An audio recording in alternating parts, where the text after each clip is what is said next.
sunk into the floor. No, he thought, not that ship. This was literally the worst news he could have received, worse than being dismissed from the Corps.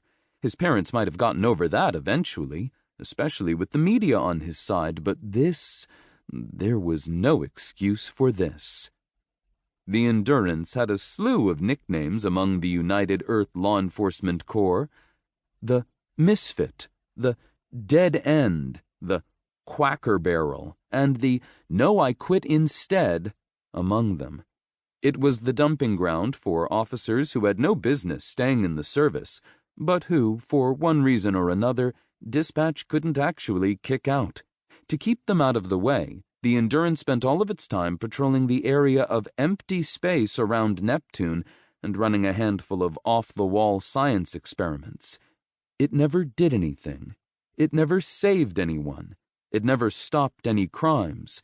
The only time it had been in the news in the past decade was when one of its officers won the lottery and retired. Nobody, with the exception of Jonah Davis, ever wanted to command it. That was the ship they were offering to him. And he had to take it. Ever since he was a boy, Thomas had dreamed of commanding his own ship, protecting civilians, fighting crime, and keeping space safe. He'd risen quickly through the ranks to lieutenant, and up until last week, he'd been the model officer. Then that mess with the uprising case went sideways, and his carefully constructed stack of cards came tumbling down. This would be his only chance to make captain. If he refused it, his career would stall out. Of course, if he took it, his career was probably over anyway. He swallowed and thought of the one thing that might possibly save his future. If I accept the Endurance command, can I have a chance to prove myself? Wen watched him with a frown. What do you have in mind? I've heard the stories. I know the sort of nonsense that crew is known for. If I whip them into shape, if I prove that I can maintain dispatch standards, will you let me transfer to a different ship? Thomas held his breath. The commissioner stared at him for a moment, then broke into a hearty laugh.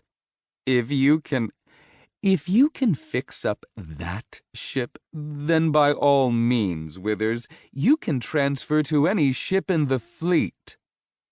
Thomas wasn't sure if that was a real agreement or just outright mockery, but he would take what he could get. Then I accept the promotion, Commissioner. He hoped he hadn't just made the biggest mistake of his life. Thomas found his ship at the last airlock of the concourse. Though the outside was the same white metal as any other vessel, the rumors that circulated about the Endurance's interior, not to mention its crew, were enough to make even the most stoic captain cringe.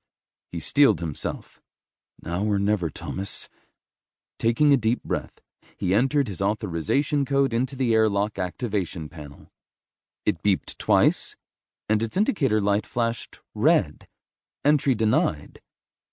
So it began. Come on, Thomas muttered. He hadn't expected the problems to start until he was actually on board. He tried his code again, taking care to push each button correctly. Beep, beep. This is a joke, he decided. This has to be a joke. He looked around to see if anyone had noticed his embarrassment, but the area was deserted. Even if he wanted to ask for help, he couldn't. He turned back to the panel and entered the code again, speaking over each number. Work, you stupid piece of... Beep. The light flashed green, and the airlock slid open. Thomas blinked at the panel, then took in his first impression of the UELE Endurance. The entry corridor looked surprisingly normal.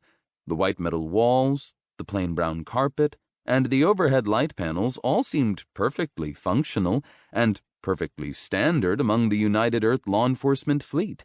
The corridor ran in both directions from the airlock, and the directional signs on the walls were both polished and mounted correctly. A whiff of the ship's air flooded through Thomas's sinuses. There was something musty in the odor, but it smelled breathable.